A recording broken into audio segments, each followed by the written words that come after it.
In this episode, I will try to recreate some interesting day and night looks from a Mad Max Furiosa movie references. We'll do that using simplest node tree with only few serial nodes, and also show you the way I shape the colors for specific looks. So let's jump into DaVinci Resolve.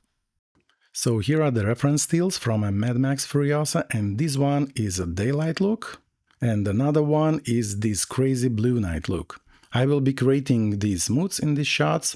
There are a few different clips in the same desert location, which I chose to be a bit closer to the reference environment. But the main difference in these especially daylight shots are that our reference has a hard sunlight shaping our hero and creating this contrasty look, while my image has cloudy sky and soft light without any strong edge light and any blue sky elements. So that's the thing of when you're trying to push your project to specific looks, the lighting on location is the most important thing. But in this case, I'm not going to get the same looking image, but mostly to inject more of this color mood of the reference and get that similar feeling when looking on both of them. Okay, so first of all, I have my color space transform nodes preset here already. My CST is from Arri White Gamut, Arri Log C3 to DaVinci White Gamut, DaVinci Intermediate, because I'll be working in DaVinci White Gamut color space, and my CST out is DaVinci White Gamut, DaVinci Intermediate to Rec 709 Gamma 2.2. I'll be creating these grades in a very simple node tree using only few nodes. And the first one will be as usually exposure and contrast. Then the second node usually goes for the balance, but while I see that this clip is pretty well balanced already, the skin tone is perfect and shadows are clean, so I'll skip this balance and jump straight to the look creation in this node. And this one will be for day look. So this is almost all I need for this grade. I will be adding few more nodes maybe later for some kind of masking or vignette. We'll see it later if I need to. Okay, so let's analyze our reference image first.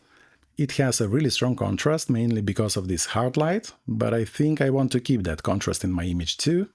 So firstly, I want to check and compare the exposure levels of both images, and to do that, I usually use my exposure indicator a lot. It's just much simpler and faster for me than looking on the scopes. I add one more node after my CST out. We'll name it exposure LUT. Then go to the LUTs folder, find this exposure indicator, double click on it and add it to this node. By the way, if you want to get this LUT, it's available by the link in the description of this video. Let me show you one trick now. You may know it, but if you don't, I think you will start using it for sure. One of my followers mentioned me about this method of using my indicator LUTs, and I found it's the best by now.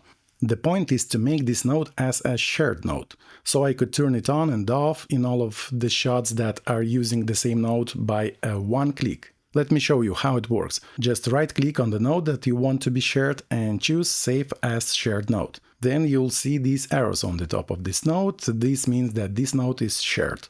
Then if I'll go to another clip in my timeline and want to add this node here, just right click on the node you want, go to Add Node and choose this, in my case, Exposure LUT Shared Node, and it will be added as the next serial node.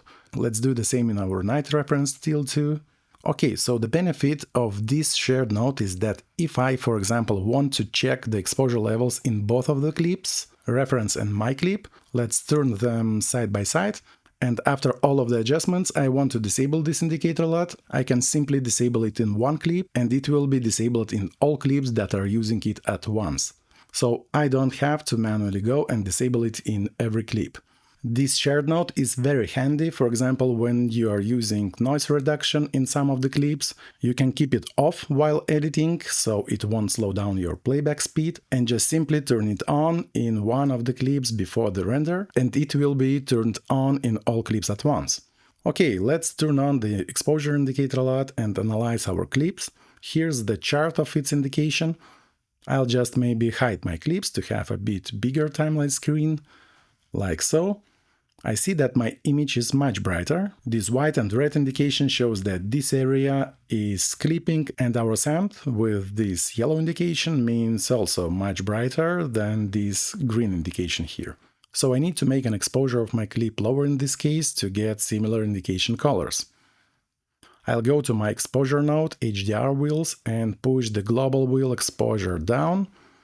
I'm looking at the color indication now. Something like -38 feels fine. And I also want to add a bit more contrast in my clip. I like doing it in curves, then select editable splines.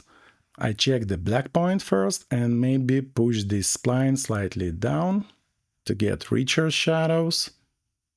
I'm trying to get more of this sign indication in dark areas like in the reference, but I see that this bright magenta indication shows up in my darkest shadows. This means that my blacks are a little bit crashing. I don't want that, so grab the black point in my curve and push it slightly up, just to get rid of this bright magenta indication, but still getting some of the sign indication here. Okay, then just push my white point a little bit down, so it won't clip, and create that S-curve. Yes, trying to keep the sky indication like in the reference, orangey yellow, but still green sign in the shadows.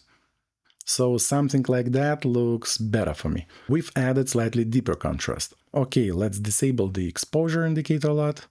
So the next step I feel I want to do here is to bring my hero a bit up, to add more light into her, because she looks too dramatic and dark now in comparison with the reference. It's mainly because of the lighting difference, but I still can make her brighter. There are plenty of tools like Magic Mask, Depth Map, but in this case I will use simple masking. So I will add one more node, we'll name it maybe Mask 1, and simply using this pen tool draw the mask around her. I don't need to be super accurate, because I'll be softening it later. I just make sure that she is selected, like that. And while she's not moving so much in this shot, it's super easy to track the mask. So I track it, and maybe move this point a little lower. Okay, then go back to the window and soften this mask outside a little, and also inside a bit stronger. Okay. So now I will go to my primary wheels and using the gamma wheel bring up the midtones like maybe +2. And maybe also add some highlights with gain, something like +6 here. Looks nice, yeah. Let's hide the mask. And she looks much better now. Check it before and after, before and after. Yes, we brought back some of the light in her skin and hair, but still keeping the background darker. This looks better. Fine. Let's switch the reference clip together again. So I want to create this day look now. My clip looks more natural, lower saturated, and color tones are also more natural here. While the reference is pushed towards this kind of yellow-brown mood, I don't want to affect my sky so much, because the sky in the reference are also more like a natural, slightly warmer. I see that the most of the color is happening in midtones towards shadows. Also the shadows are warm here, I can see that in waveform. This means that I want to work mostly in lift and gamma, then maybe some small corrections in gain to keep the sky less affected by the grade. So I'll start from the gamma. First of all, I want to input some yellow tone in my image. In case to do that, I have to push the yellow color up, but we don't have any yellow color slider here, so while the yellow is an opposite color to a blue, we can add it just by simply removing the blue color. So I'll push my blue down and add some yellows into midtones. While I want to get that brown color, I have to mix that yellow with the red too. So adding some reds here too.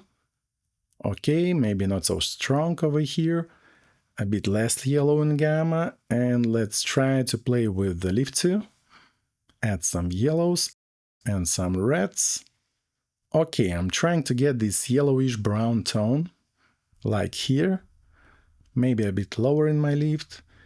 This is everything about mixing the color tones to find the best spot. Okay, and I see that introduced more warmth in my sky. Let's add a little bit of blue in gain and maybe slightly remove some reds. Like that. It looks close to the reference. I just maybe want to add a bit more brightness in my midtones. I will use white gamma channel for that, so I won't affect any colors. And remove some blues again. Yes, that looks close. Okay. I can still play around and get better results, maybe even less red in gain and a bit more blue, then maybe a bit more reds in gamma. Okay, I'm not going to fully replicate the sky here because we have a cloudy day in our clip, but one more thing I want to do here is to clean up my darkest shadows.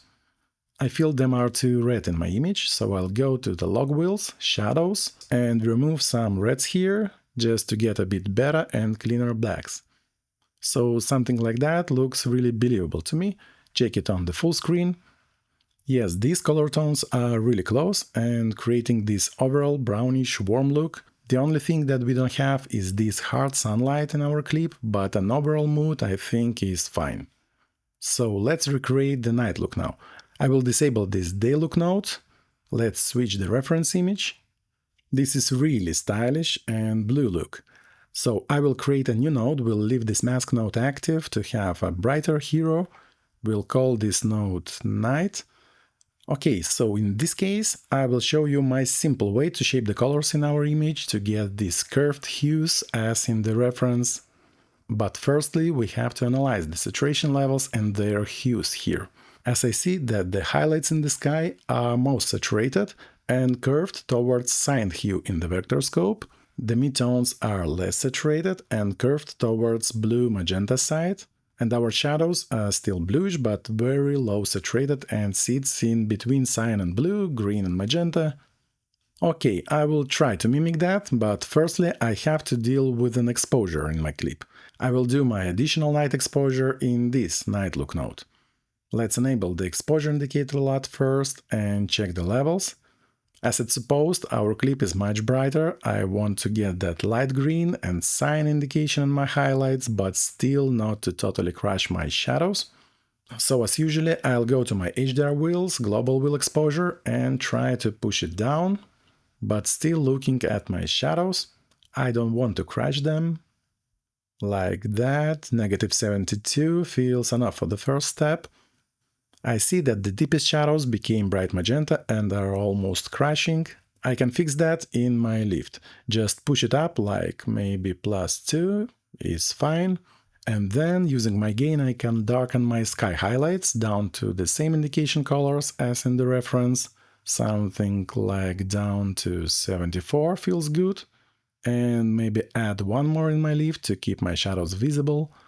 So the indication colors are very similar in the reference. That means we are done with the exposure and can start recreating the color shape.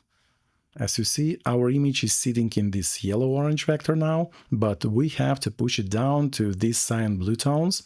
So the first step I want to do in this case is to push my overall image towards teal color. I go to my HDR wheels again, grab my global color wheel, watching on the vector scope and push it down to get more like a straight signal line, but not to exceed the saturation levels of the reference image.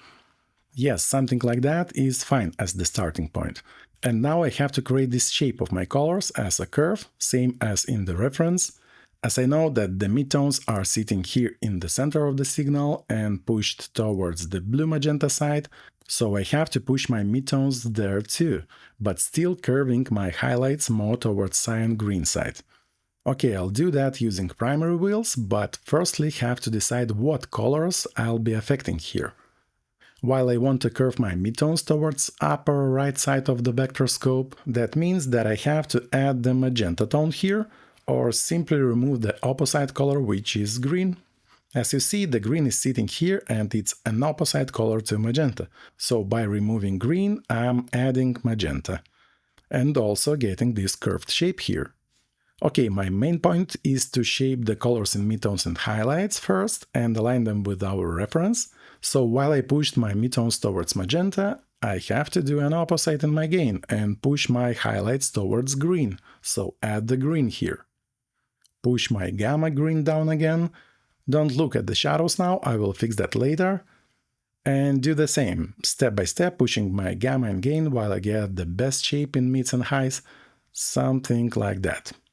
As you see, we have shaped the most saturated parts of an image. What about these magenta red shadows that got crazy curve here? I'll push them down by removing maybe this red in my log shadows wheel. Let's go to log wheels and remove the red in the shadows, while it gets the same shape as our reference. The only thing is that our shadows are sitting more in the bluer tones than the reference. I can also see this small tail of our shadows, and this is the reference. So I also have to align them by pushing my shadows a little bit towards green too. Yes, fine. And the last thing, I want to remove this strong blue tint in my blacks, make them more neutral. The easiest way to do that is to go to the curves, Lume versus Set curve, select shadow point and push it down, that way removing some saturation in the darkest shadows and cleaning them up. As you see, it looks much better now. Let's switch the waveform to luminosity only and see our exposure levels. Yes, them are sitting perfect here. Okay, so now I can go and select two other clips in this sequence, then right-click on the graded clip and apply grade to them. I just have to turn off the mask that I've done in the first clip. I can also check them side by side with the reference and maybe make some exposure or contrast adjustments, but I don't really need to touch my look nodes. Yes, I feel that this clip needs a bit stronger contrast, so I'll go to the exposure node, curves, and add a little bit more contrast here. So grab my shadows and push them a little bit down. Okay, and maybe a bit higher with my highlights. Like so. Fine, and I also feel that I want to bring my brightest highlights and push more detail without affecting an overall image. I can easily do that by creating an additional node before my exposure. Go to HDR wheels, select the range of my highlights I want to affect here using this slider on the left. I want to select brightest areas only, like this. Then enable my exposure indicator LUT again and check what we see here. I want to get this light green and dark green indication colors in my image, which means brighter areas. I want to introduce them here in my sky, so I grab an exposure of my highlights and push it up. As you see, we are introducing this light green and a bit of dark green indication, like in the reference, so I really like it and think that's enough. Disable the LUT. Yes, it looks much better and brighter. Let's check another clip. Check it with the reference. I feel that I also want to add a bit more contrast here and brighten my highlights in the sky. So first of all, add a bit of contrast in the curves, not too much, like so. And let's do the same with our sky. Copy this HDR node, go back and paste it before the exposure. Let's see if it's not too strong for this clip. Yes, as I thought, it's a bit too strong. So I just go to the HDR highlight wheel again and push down its exposure. Something like that looks pretty nice. Okay, so it's done. As you see, we have graded all three shots. Let's compare them with the reference on the full screen. Yes, we've got same color tone and mood. The only difference is that the reference shot has more detail in the scene, like reflections that create more texture, but the mood and the color tone are same. And also let's compare our day look grade in all of these shots with our reference. Okay, the mood is also very similar, the main difference is the lighting and the texture as in the reference, but an overall yellowish brown look is similar. So that's my really simple and fast ways to get some interesting and specific looks without any complicated node trees, effects or plugins, just by simply understanding the color tones and wheels. So let's check all our shots on the full screen.